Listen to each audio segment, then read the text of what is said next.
Regular session. We are now back in the regular session. Mr. Calderon.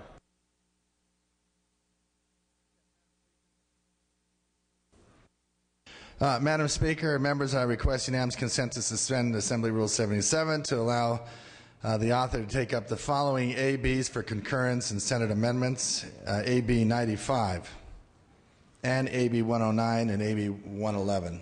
Without objection.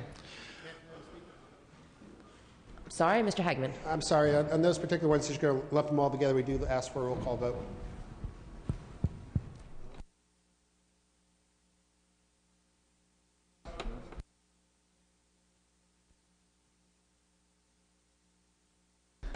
Okay, members, we're going to be taking up a roll call vote, calling all members down to the floor.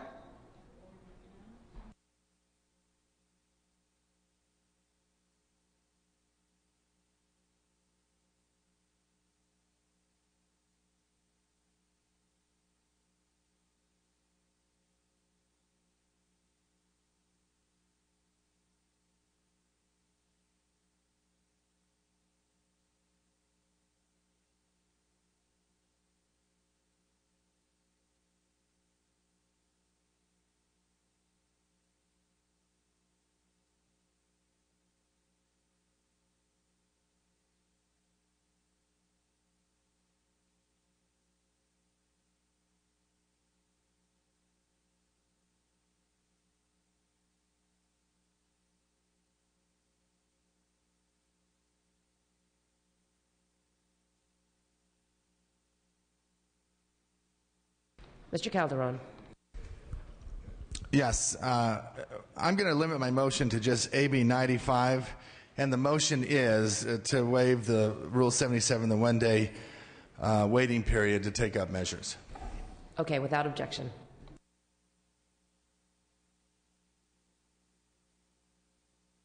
Yeah. Yes. Can you lift the call on the measure that's on call?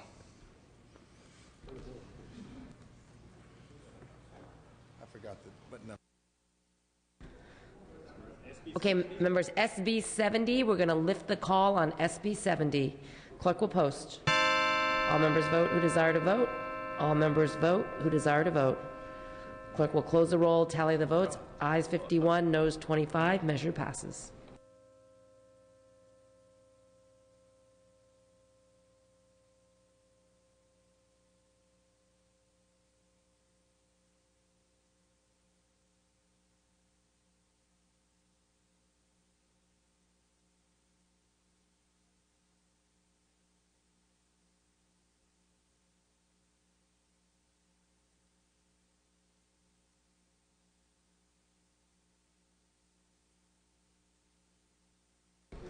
Mr. Calderon.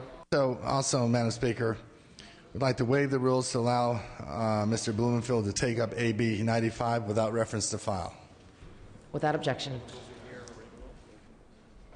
AB 95, clerk will read. Assembly Bill 95 by the Assembly Committee on Budget and Acts relating to public resources, making appropriation therefore to take effect immediately, bill related to the budget. Mr. Blumenfield. Thank you, Madam Chair. Members, AB 95 is the Natural Resources Trailer Bill. For those members who've said we must take more painful cuts, here is another opportunity. This bill eliminates funding for our system of state fairs. It also provides criteria to determine the closure of some state parks, which is a necessary action for the system of parks to cope with this year's budget cuts. There's a proportional cut as well to the off-road vehicle parks, as well as the regular state parks. There are also some important reforms in this budget that make this a little bit better. There is a homage to Sunshine Week. The bill is going to require the California Public Utilities Commission to report by January 10th of every year on its interactions with a newly established foundation, the CPUC Foundation, including any endorsements, funding, and actual and proposed expenditures by the Commission, its officers and staff with the CPU Foundation. So it adds a little bit of transparency, a little bit of accountability, but at the end of the day, I don't want to sugarcoat it. This is a tough bill because it's cutting parks, which is something that affects all of our communities. I ask for your aye vote. Seeing no further, Mr. Norby. Instead of cutting the existing system, Madam Speaker, we ought to look at real realignment. I think you'd find a lot of counties and cities would be happy simply to take the existing state park system, lock, stock, and barrel, without any additional revenue to run it, and run it themselves. Up and down the Pacific Coast, you've got a whole patchwork of state beaches, county beaches, city beaches, some within the same mile of beach that could be consolidated if you ask the counties and the cities about that. I think that's really where we ought to look. A lot of our state parks as well were land grant donations by people getting tax deductions, and they really aren't practical for park purposes. Even the governor has said as much, and that ought to be looked at as well. These are steps we could take. This is about $150 million out of the general fund, and rather than just cut it, let's realign it and give it to those that perhaps could manage it better. Seeing no further questions or debate, Mr. Blumenfield, you may close. I just want to respond. Having worked for a state parks agency once, I can tell you it's not as easy to, I worked for the Santa Monica Mountains Conservancy. Part of our mission was to give parks to local government, to state government, to federal government. The problem is always that along with the park asset comes maintenance and responsibility. So oftentimes the gift of a park to a county is also the gift of quite a large maintenance over time. But I'm sure there are areas where that's a possibility, and there can be deals, MOUs that are created to make that happen. It happens currently now up and down the state in various parks and jurisdictions. So with that, I ask for your aye vote. Clerk will open the roll. All members vote who desire to vote. All members vote who desire to vote.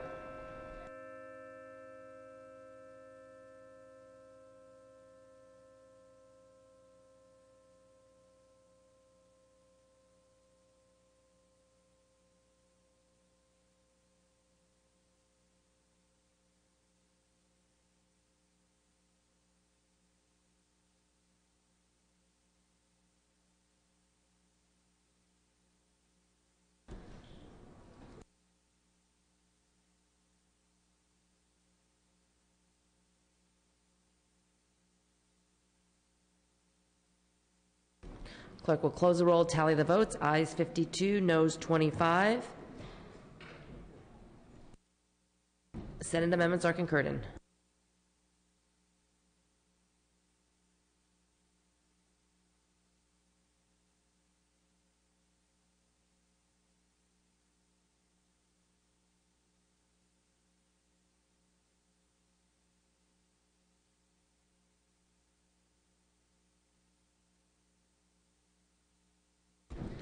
Okay, we've got a couple of items on the third reading.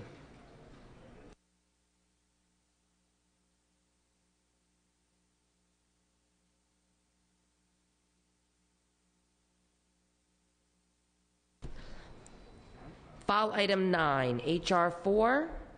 Clerk will read. House Resolution 4 by Assemblymember Galgiani relative to California Agriculture Day. Ms. Yamada. Thank you, Madam Speaker and members.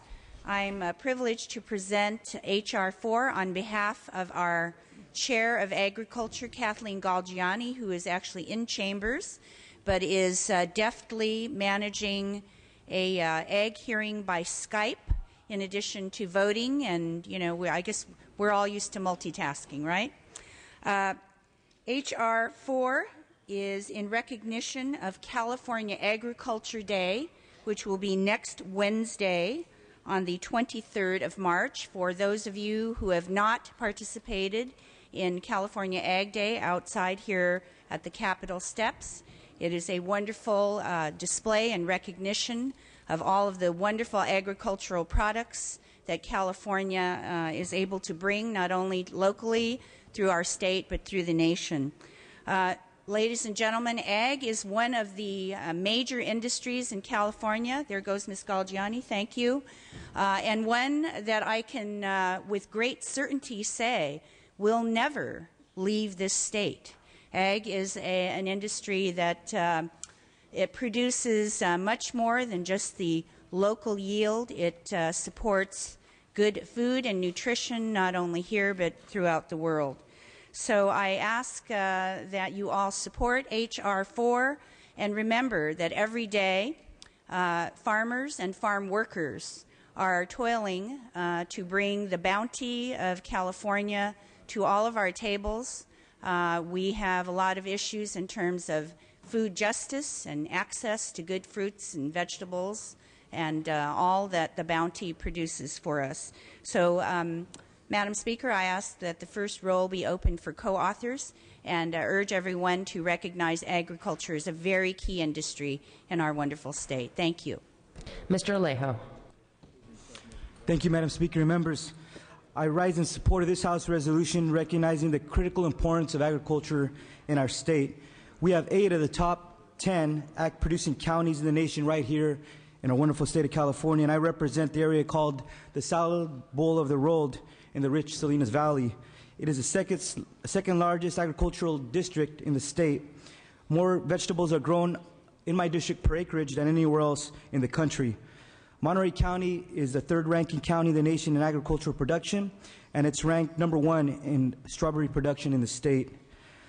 Santa Cruz County is a top berry producer in California, and in San Benito County we're known for our vegetables, and in Santa Clara County we grow everything from mushrooms to bell peppers to cherries. Some of you may have heard of the Garlic Festival in Gilroy that takes place every July in my district, but we also have the Artichoke Festival in Castroville in May, and the Strawberry Festival in August in my hometown of Watsonville, as well as dozens of others that celebrate the crops and agriculture, and I hope some of you will come down to visit us in our district as part of our local stimulus package. But my area is also home to John Steinbeck, the very places that the Nobel laureate and Pulitzer Prize-winning author described in East of Eden, In Dubious Battle, and The Long Valley. And I would like to close with this. Today, it is most important to honor the hundreds of thousands of hardworking men and women who put food on our tables. Farm workers are people, but many times they are not seen or heard. But just remember, as we stand here today on this assembly floor, or when you sit down for dinner tonight, that someone grew your food, somebody picked the grapes for your wine, and somebody cut the lettuce for your salad. We must also remember that agriculture was the gateway for so many different ethnic groups in California. Today it is Latinos, but in the past it has also been the Irish, the Italians, Croatians, Filipinos, Chinese, Japanese, and many other peoples. We all have a common story and a common struggle with common dreams. I'm honored to represent such a rich and agricultural district and to represent such honorable, hardworking men and women that make agriculture possible in California, and I ask for your support of this resolution. Mr. Valadeo. Mr. Speaker, Ms. Speaker, and members, H.R. 4 is a resolution that declares March 23, 2011 as California Agriculture Day. As a dairy farmer myself, I know firsthand the huge contribution agriculture makes to the California economy. We produce more than 350 crops and livestock products. California agriculture provides approximately 50% of the nation's food supply, or the nation's supply of fruits, vegetables, and nuts. When provided with, and only when provided with, an adequate and reliable water supply, California farmers and dairymen, ranchers, are unmatched in their ability to feed the nation. Our nation and the whole world benefit from California agriculture, and I am privileged to recognize our farmers and our farm workers. So please join me in honoring California as the #1 agriculture state in the nation, and I urge an aye vote. Mr. Berryhill. Thank you, Madam Speaker. Let me just say it's nice to have this honor for an Ag Day bestowed upon the industry that I love and grew up in. I am fortunate to represent San Joaquin County, where wine is definitely king. And I would encourage all the members. I know Madam Speaker has worked very diligently to learn what goes on in the fields, taking advantage of field trips that we have periodically. And I would encourage all the members to get out there and see what's going on in the agriculture community. It is a huge part of this economy, and very, very important. If we're going to get out of these financial times we're in here in California, agriculture will lead the way. So thank you very much. Seeing no further questions or debate, Ms. Yamada asks that the first roll be open for co-authors. First roll open for co-authors. Clerk will open the roll. All members vote who desire to vote. All members vote who desire to vote.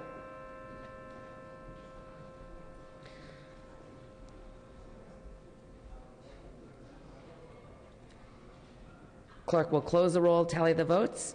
The record will show that there are 73 co-authors. We could take a voice vote on this item. All those in favor say aye. All those opposed say nay. The ayes have it. The measure is adopted.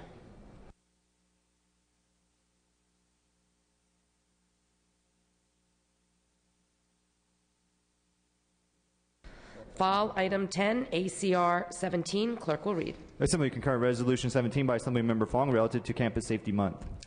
Mr. Fong. Thank you, Madam Speaker and members. Good afternoon. I would like to thank you for giving me the opportunity to speak to you today about the importance of building a safer higher education environment, which is something that I hold very close to my heart. And the white ribbons you are wearing symbolize your support of keeping our students, teachers, and campuses safe. There are no campuses that I'm aware of that are immune to crime. Today, California public and private colleges and universities are serving over 3.5 million students. California campuses have reported that there have been 29,000 crimes that occurred in 2008. With more students in attendance than ever before, colleges and universities must not neglect their duty to protect their students. For this reason, I've introduced ACR 17 declaring March as Campus Safety Month. This resolution will bring awareness to everyone about the importance of safety and well-being of students. Families and students would be best equipped to make informed higher education decisions when they're provided with timely and accurate academic and public safety information. Therefore, ACR 17 encourages citizens to visit the internet website of the California Post-Secondary Education Commission to view public safety information regarding public colleges and universities. The data will help inform students and families before making a college commitment decision.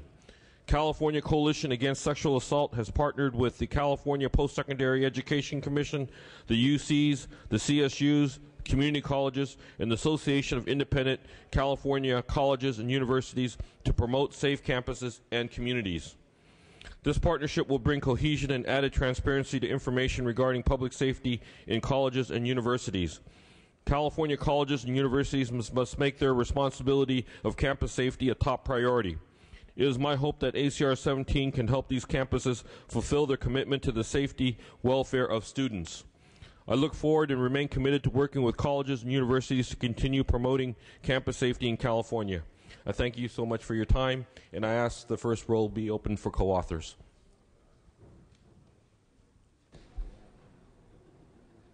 Okay, seeing no further questions or debate, Mr. Fong is asking for the first roll to be open for co-authors. First roll for co-authors, clerk will open the roll. All members vote who desire to vote. All members vote who desire to vote.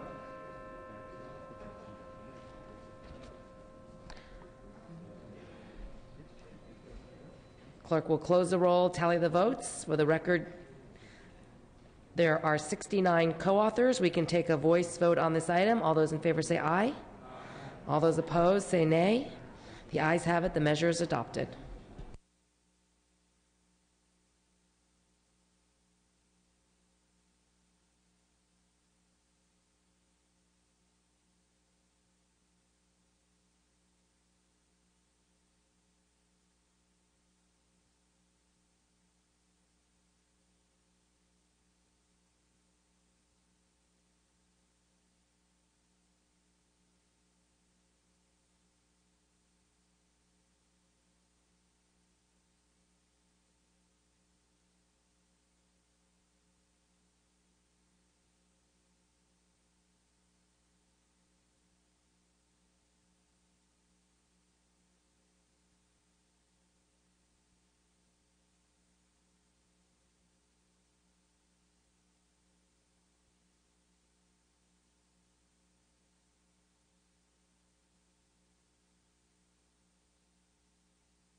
Okay, members, we're waiting for a couple of bills to come over from the Senate.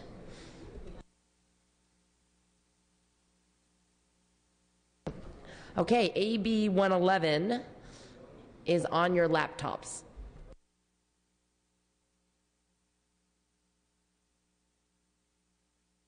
AB 111, clerk will read. Assembly Bill 111 by the Assembly Committee on Budget, an act relating to criminal justice realignment, making appropriation, therefore, to take effect immediately. Bill related to the budget. Mr. Blumenfield. Okay, Madam Speaker, members, AB 111 is actually the Public Safety Facilities Trailer Bill. It's essentially it's not the big realignment one.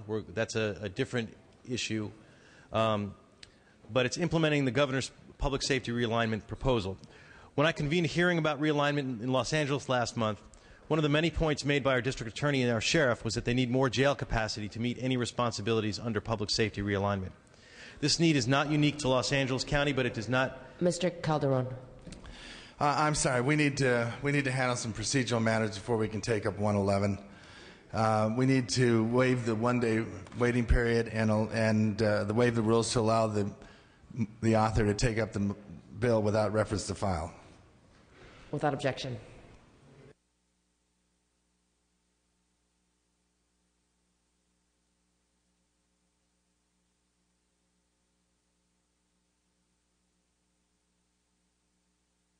Okay, so Mr. Bloomfield, the clerk has already read the bill. You can continue with your opening remarks. Again, this bill is not the big realignment, but what this bill does is it streamlines the process whereby AB 900 bonds can be allocated to add jail capacity and mitigate the impact of increased public safety responsibilities at the local level. It also establishes preferences in the receipt of these funds to counties most impacted by public safety realignment. I ask for your aye vote. Mr. Chesbrough. Thank you, Madam Speaker. I rise in support of this bill. I think it's a very important bill.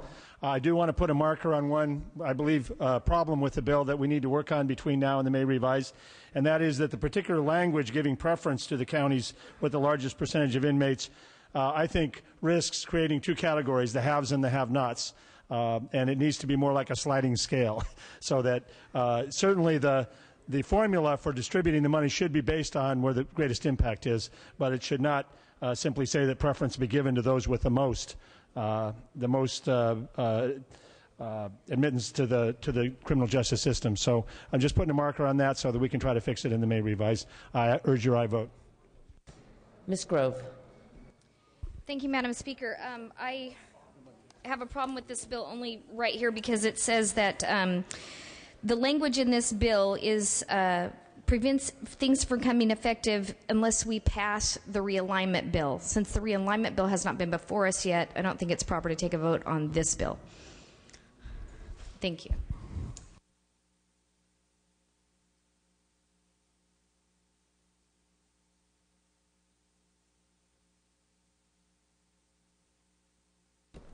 Seeing no further questions or debate, Mr. Blumenfield, you may close. I ask for your aye vote. Okay, clerk will open the roll. All members vote who desire to vote. All members vote who desire to vote.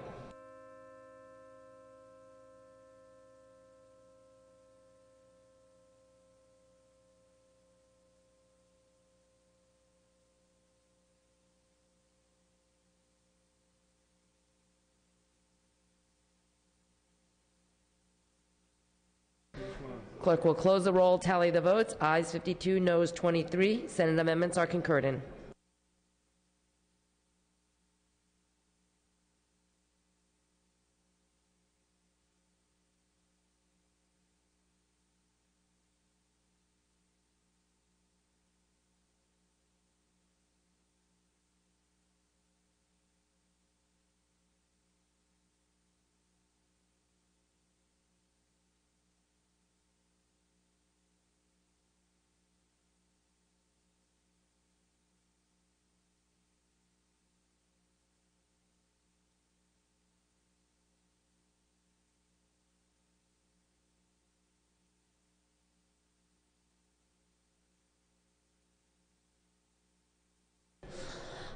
Motions and resolutions.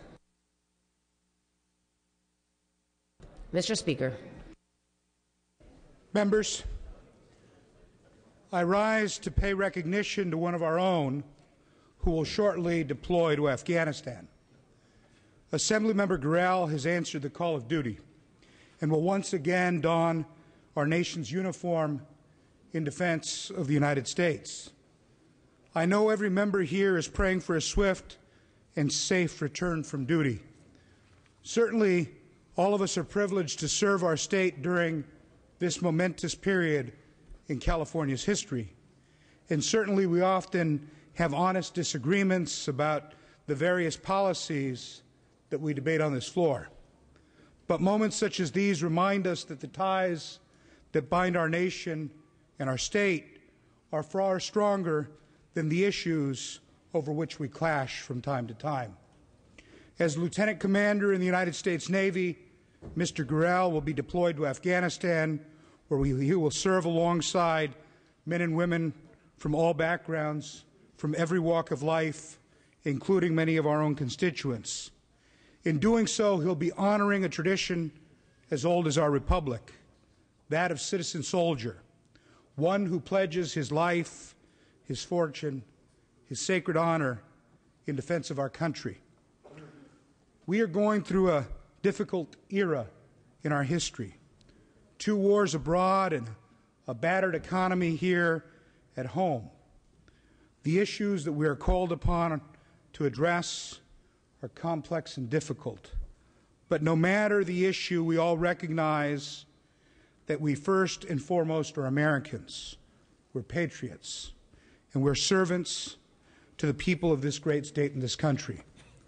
Assemblymember Gurel's service honors our country, as did the service of his father and his grandfather before him, and as has the service of many other members of this body.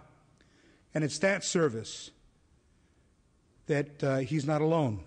We often focus only on the men and women on the front lines, but we can't forget the wives and husbands, sons and daughters, parents and partners who remain behind while their loved ones are deployed. They have to sacrifice so much when their loved ones are pressed into service. So I want to take a moment to recognize Mr. Gurel's wife, Laura, and his 2 children, Ashley and Jack, as well. I know all of us will be praying for Mr. Gurel's safe return and his speedy return from active duty. So I ask that you join me in recognizing Lieutenant Commander Jeff Gurel and his family and wish him Godspeed in deployment and safe return.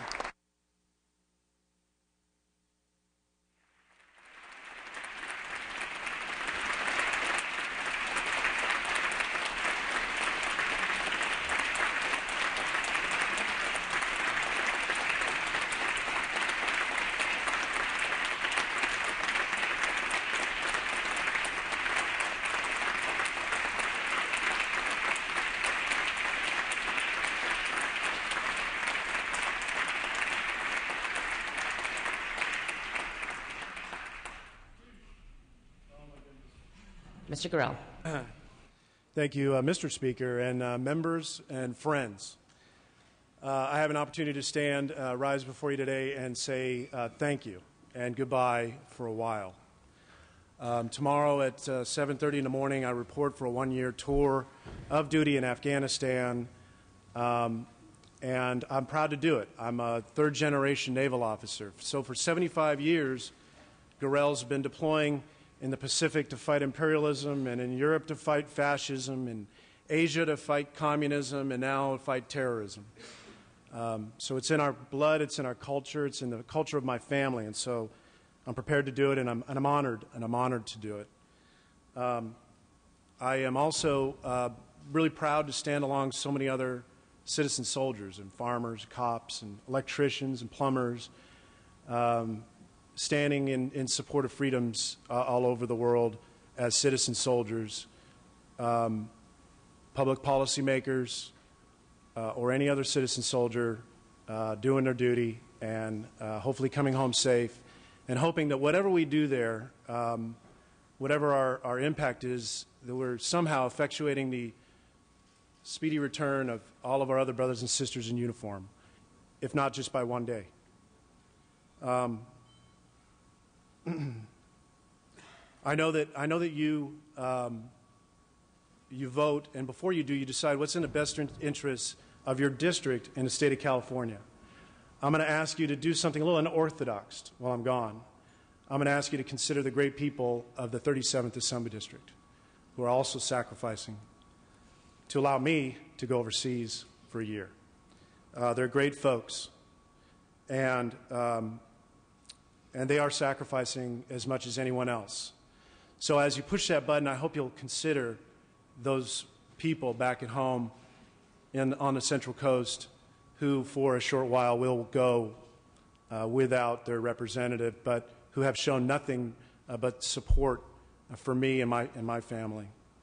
I want to thank you for going off and allowing me to fight, and I want to thank you for keeping up the fight here at home to continue what you have been doing, and that is to make California such a great place, a place worth fighting for. Thank you.